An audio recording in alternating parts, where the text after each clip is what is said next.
পুরোদমে Iran, Israel, Hezbollah, Hamas চতুর্মুখী এক ভয়ানক যুদ্ধ চলছে।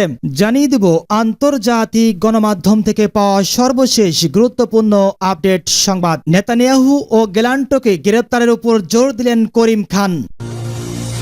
এদিকে সাবেক যুদ্ধমন্ত্রীর মন্তব্য, উত্তরে হিজবুল্লাহর কাছে যুদ্ধে হেরে গেছে ইহুদিবাদী ইসরায়েল। আরো জানাবো, ইউক্রেনকে দিতে গিয়ে আমেরিকার গোলাবারুদ ফুরিয়ে যাচ্ছে বলছে ট্রাম্প।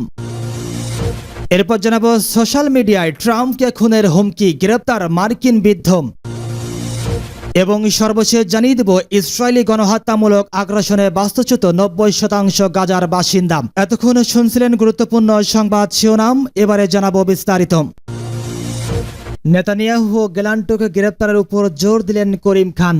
ইসরায়েলের প্রধানমন্ত্রী বেনিয়ামিন নেতানিয়াহু এবং যুদ্ধমন্ত্রী ইয়োভ গ্যালান্টের বিরুদ্ধে অবিলম্বে গ্রেপ্তারি পরোয়ানা জারি করতে বলেছেন আইসিসির প্রধান প্রসিকিউটর। আন্তর্জাতিক অপরাধ আদালত আইসিসির প্রধান প্রসিকিউটর করিম খান ওই আদালতের বিচারকদেরকেও এ ব্যাপারে দ্রুত পদক্ষেপ নিতে বলেছেন। বার্তা সংস্থা ইরনা আরো জানিয়েছে, আন্তর্জাতিক অপরাধ আদালতের প্রসিকিউটর ইঙ্গিত দিয়েছেন ইসরায়েলিদের যুদ্ধাপরাধের বিচার করার এখতিয়ার এই আদালতে রয়েছেন। তিনি বিচারকদের বলেছেন, যত তাড়াতাড়ি সম্ভব ইহুদিবাদী প্রধানমন্ত্রী বেনিয়ামিন নেতানিয়াহু এবং তাদের যুদ্ধমন্ত্রী ইয়োভ গ্যালান্টের বিরুদ্ধে সিদ্ধান্ত নেওয়া উচিত। তিনি বলেন যে কোনো অযৌক্তিক বিলম্ব করা হলে এই অপরাধের শিকারদের অধিকার লঙ্ঘন করা হবে। অধিকৃত ফিলিস্তিনে যুদ্ধাপরাধ এবং মানবতা বিরোধী অপরাধের জন্য নেতানিয়াহু যে দায়ী তার পক্ষে যৌক্তিক বহু প্রমাণ রয়েছে। করিম খান স্পষ্ট করে বলেন, আন্তর্জাতিক অপরাধ আদালতের বিচারকদের জন্য ইহুদিবাদী যুদ্ধ অপরাধীদের বিরুদ্ধে গ্রেপ্তারি পরোয়ানা জারি করার সিদ্ধান্ত নেওয়ার জন্য কোনো সময়সীমা বেঁধে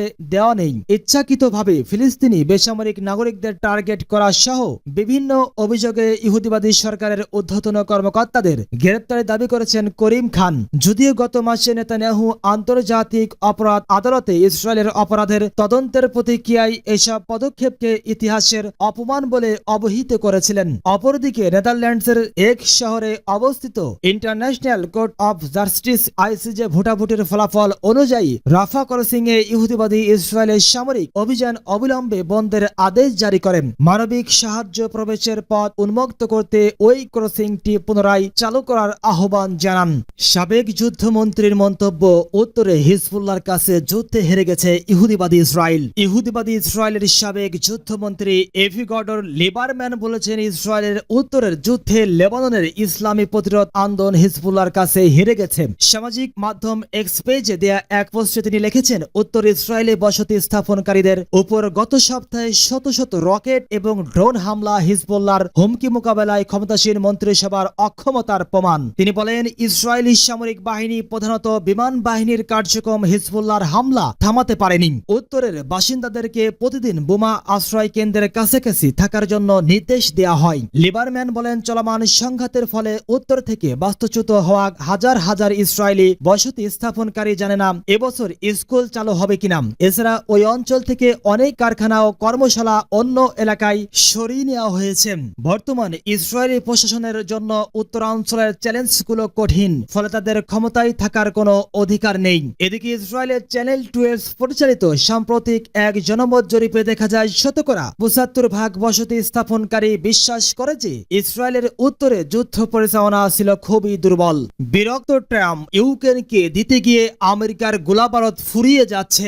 মার্কিন প্রেসিডেন্ট নির্বাচনে রিপাবলিকান দলের মনোনীত প্রার্থী ডোনাল্ড ট্রাম্প দাবি করেছেন, ইউক্রেন এবং অন্যান্য দেশকে অস্ত্র দেওয়ার জন্য আমেরিকার অস্ত্র ও গোলাবারুদ মজুদ ফুরিয়ে যাচ্ছে। তিনি প্রতিশ্রুতি ব্যক্ত করে বলেন, নির্বাচিত হলে তিনি অস্ত্রের প্রবাহ ঘুরিয়ে দেওয়া হবে এবং মার্কিন সামরিক বাহিনীকে পুনর্নির্মাণে ঐতিহাসিক বিনিয়োগ করা হবে। গত মাসে ইউক্রেনের প্রেসিডেন্ট ভলোদিমির জেলেনস্কির সাথে ফোনে কথা বলার সময় ট্রাম্প বলেছিলেন, নভেম্বরে তিনি প্রেসিডেন্ট নির্বাচিত হলে কিয়েভ এবং মস্কোর মধ্যে দ্বন্দ্ব দ্রুত শেষ করার জন্য কার্যকর উদ্যোগ নেবেন। এর আগে গত জুন মাসে ট্রাম্প বলেছিলেন যে তিনি ইউক্রেনে কয়েক বিলিয়ন ডলারের অর্থ সহায়তা বন্ধ করবেন। উত্তর ক্যারোলাইনার এক সমাবেশের সমর্থকদের উদ্দেশ্যে ট্রাম্প দুঃখ প্রকাশ করে বলেন, বাইডেন প্রশাসন সমস্ত ঝুঁকিপূর্ণ এলাকার বিষয়ে একটি প্রতিবেদন প্রকাশ করেছে, যেখানে তারা বলতে চেয়েছে, আমাদের কাছে কোনো গোলাবারুদ নেই? আপনারা কি জানেন কেন গোলাবারুদ নেই? ট্রাম্প নিজেই এ প্রশ্নের জবাব দিয়ে বলেন, আমরা ইউক্রেন এবং বিভিন্ন জায়গায় সব গোলাবারুদ উজাড় করে দিয়েছি, আমরা ইউক্রেনকে সবকিছু দিয়ে দিয়েছি। সোশ্যাল মিডিয়ায় ট্রাম্পকে খুনের হুমকি, গ্রেপ্তার মার্কিন বৃদ্ধ। সোশ্যাল মিডিয়া মার্কিন প্রেসিডেন্ট নির্বাচনে রিপাবলিকান প্রার্থী ডোনাল্ড ট্রাম্পকে খুনের হুমকি, মার্কিন পুলিশের হাতে গ্রেপ্তার আমেরিকার অ্যারিজোনার এক বৃদ্ধ।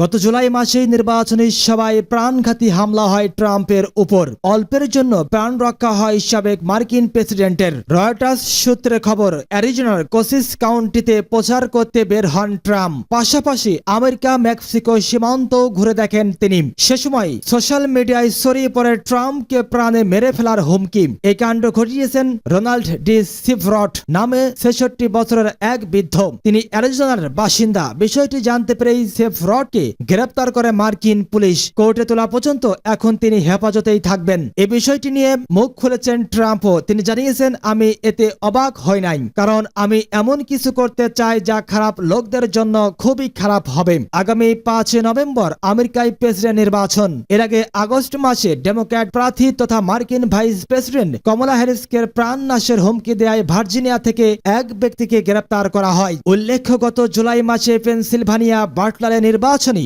জনসভায় গিয়ে হামলার শিকার হন ট্রাম্প। তাকে লক্ষ্য করে গুলি চালায় রিপাবলিকান দলের এই সদস্য টমাস মিথু ক্রুকস নামে বছর 20 এক তরুণ। কান ছুঁয়ে গুলি বেরিয়ে যায় ট্রাম্পের। যদিও ঘটনাস্থলেই মার্কিন সিক্রেট সার্ভিসের স্নাইপারের গুলিতে নিহত হয় টমাস। এই ঘটনায় নিরাপত্তায় ফাঁক থাকা নিয়ে মার্কিন সিক্রেট সার্ভিসের বিরুদ্ধে নানা অভিযোগ ওঠে। পদত্যাগ করেন এর ডিরেক্টর। ট্রাম্পের উপর হামলার ঘটনার নিন্দা করেন মার্কিন প্রেসিডেন্ট জো বাইডেন সহ বিভিন্ন রাষ্ট্রনেতারা।